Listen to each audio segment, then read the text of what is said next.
بسم اللہ الرحمن الرحیم۔ قربانی کے جانور کی عمر کتنی ہونی چاہیے؟ قربانی کا جانور 2 سال سے کم ہو تو کیا اس کی قربانی ہو جائے گی؟ آصف صاحب کشمیر سے۔ دیکھیں میرے بھائی، اونٹ کے لیے ضروری ہے کہ کم سے کم 5 سال کا ہو، چاہے دانت نکلے ہو نہ نکلے ہوں، 5 سال کا ہونا ضروری ہے۔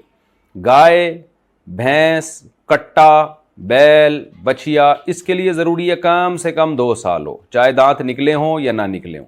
ایسا نہیں کہ دانت نکلے اور اس نے نکال دیے، وہ تو پھر عیب ہے جانور میں۔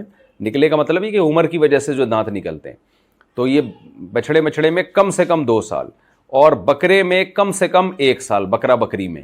اور دمبا جو ہے اس میں بھی بہتر یہی ہے 1 سال کا ہو، لیکن اگر وہ 6 مہینے کا بھی ہو اور موٹا تازہ ہو، کہ اگر اس کو 1 سال کے دمبے اور بھیڑوں میں چھوڑا جائے تو فرق کرنا مشکل ہو جائے، تو ایسا موٹا تازہ 6 مہینے کا دمبا بھی، اس کی قربانی بھی جائز ہے۔ اب بعض لوگ کیا کرتے ہیں، 6 مہینے کا دمبا کرتے ہیں لیکن وہ اتنا باریک سا ہوتا ہے بیچارہ، تو اس کو وہ 6 مہینے کا نہیں چلے گا، خوب سمجھ لیں۔ تو 6 مہینے کا وہ دمبا جو ذرا دیکھنے میں سال کا لگتا ہو، وہ والا 6 مہینے کا بھی جائز ہے۔ 6 مہینے سے کم کا دمبا یا بھیڑ جائز نہیں ہے۔ قربانی کے لیے دمبے کی صحیح عمر۔ ایک شخص نے 2 دمبے خریدے، ایک صاحب نے دیکھ کر کہا کہ ان کا قد سال والا نہیں ہے، اب کیا اس صورت میں ان کو فروخت کر کے دوسرا جانور لیا جا سکتا ہے یا اگلے سال تک انہی کو پالا جائے؟ طاہر منیر۔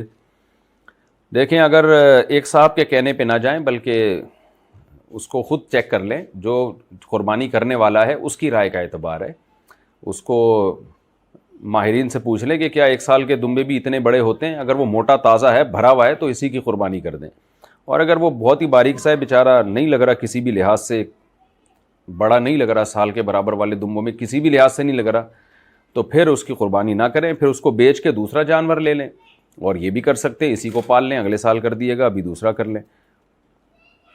چھوٹے دانت والے جانور کی قربانی۔ قربانی کے جانور کے دانت چھوٹے نظر آ رہے ہوں لیکن پکے ہوں تو ایسے جانور کی قربانی ہو جائے گی یا نہیں؟ محمد صادق۔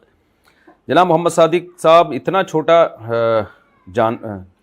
یعنی جانور کی عمر دیکھی جاتی ہے، دانت نہیں دیکھے جاتے، خوب سمجھ لیں۔ دانت تو ایک ظاہری علامت ہے، کیونکہ پتہ نہیں ہوتا بیوپاری سچ بول رہا ہے جھوٹ بول رہا ہے، تو اصل میں یہ دیکھا جائے گا کہ بکرا پچھلے سال بقرعید سے پہلے پیدا ہو گیا ہو، یا اگر بقرعید والے دن پیدا ہوا تو پھر جس وقت پیدا ہوا ہے نا، اس وقت بقرعید کا دن گزرنے کے ٹائم گزرنے کے بعد کر سکتے ہیں۔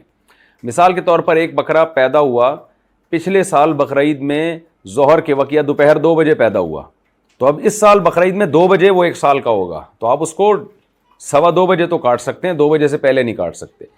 تو پچھلے سال بقرعید کے دوسرے دن پیدا ہوا تو دوسرے دن یعنی تیسرے دن آپ اس کو کاٹ سکتے ہیں، یعنی سال کا ہونا، اسلامی لحاظ سے سال کا ہونا ضروری ہے۔ یہ بکرے میں، دمبے میں 6 مہینہ موٹا تازہ، اور گائے میں 2 سال، اور اونٹ میں 5 سال، تو دانت کا اتنا مسئلہ نہیں ہے۔